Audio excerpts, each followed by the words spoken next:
ایک طرف پاکستان میں پیٹرول کی قیمتیں گر رہی ہیں تو دوسری طرف ہزاروں میل دور امریکہ اور ایران ایک فوجی تنازع کے بالکل دہانے پر کھڑے ہیں۔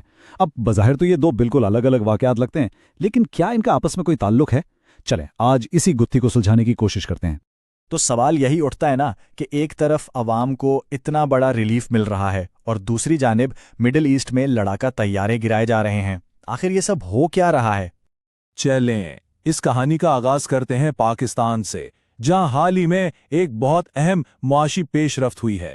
حکومت نے ایک دم راتوں رات پیٹرول کی قیمت میں 80 روپے فی لیٹر کی زبردست کمی کا اعلان کر دیا، جو کہ سچ پوچھیں تو عوام کے لیے ایک بہت ہی غیر متوقع اور بڑی خبر تھی۔ اچھا، سرکاری طور پر تو یہ کہا جا رہا ہے کہ اس فیصلے میں دیر اس لیے ہوئی کیونکہ IMF سے مشاورت ضروری تھی، لیکن اس کے پیچھے ایک سیاسی دباؤ کی کہانی بھی ہے، کیونکہ حکومت کو پیٹرولیم لیوی بڑھانے پر بہت زیادہ عوامی تنقید کا سامنا تھا۔ لیکن یہاں اصل سوال یہ ہے کہ کیا اس کا فائدہ واقعی عام آدمی تک پہنچے گا بھی؟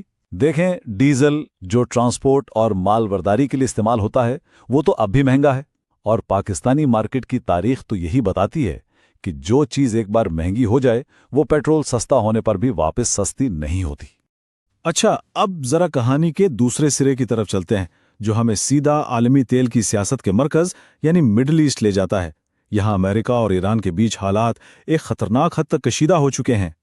پچھلے صرف 48 گھنٹوں کے اندر حالات انتہائی نازک ہو گئے ہیں، جب یہ خبریں آئیں کہ ایران نے مبینہ طور پر امریکہ کا ایک F-15 لڑاکا طیارہ مار گرایا ہے۔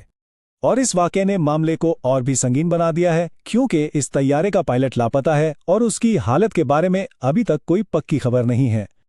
اور تو اور اطلاعات یہ بھی ہیں کہ ایران نے اس لاپتہ پائلٹ کو پکڑنے کے لیے $60,000 کے انعام کا اعلان کیا ہے، جس سے اب یہ معاملہ ایک انسانی بحران کی شکل بھی اختیار کرتا جا رہا ہے۔ لیکن یہ کہانی صرف ایک طیارے کی نہیں ہے۔ رپورٹس کے مطابق امریکہ کو جو فوجی اور مالی نقصانات ہوئے ہیں ان کا پیمانہ واقعی حیران کن ہے۔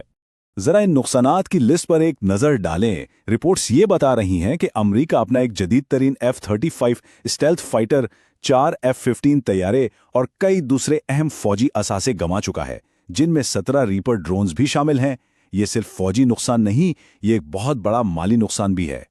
ان تمام نقصانات کو اگر جمع کیا جائے تو ان کی کل مالیت اربوں ڈالر بنتی ہے۔ اربوں ڈالر! یہ کسی بھی ملک کی معیشت کے لیے ایک بہت بڑا دھچکا ہے۔ اور یہیں سے جنگ کا معاشی پہلو سامنے آتا ہے۔ دیکھیں، ایرانی ڈرون بنانے میں سستے ہیں، جبکہ ایک امریکی ڈرون کی قیمت لاکھوں ڈالر میں ہوتی ہیں۔ اس کا سیدھا سا مطلب یہ ہے کہ ہر ڈرون کے تبادلے میں مالی طور پر کہیں زیادہ بڑا نقصان امریکہ کو ہو رہا ہے۔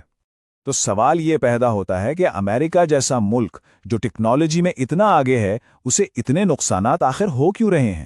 رپورٹس ایک بالکل نئی ٹیکنالوجی کی طرف اشارہ کر رہی ہیں۔ دفاعی ماہرین کا یہ ماننا ہے کہ ایران اسموک لیس میزائل نامی ایک نئی ٹیکنالوجی استعمال کر رہا ہے۔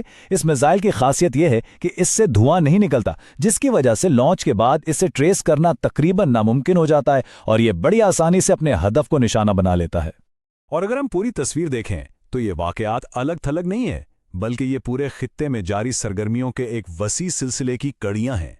خبروں کے مطابق اسرائیل میں ایک ایروسپیس کمپنی پر، عراق میں تیل کے ذخائر پر اور سعودی عرب میں امریکی سفارت خانے پر بھی حملے ہوئے ہیں۔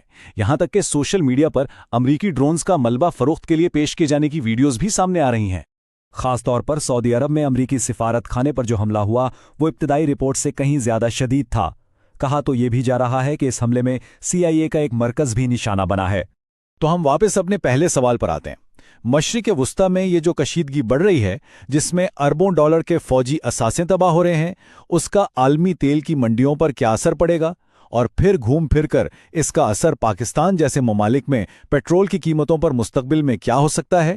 یہ وہ سوالات ہیں جن کے جواب ہمیں آنے والا وقت ہی دے گا۔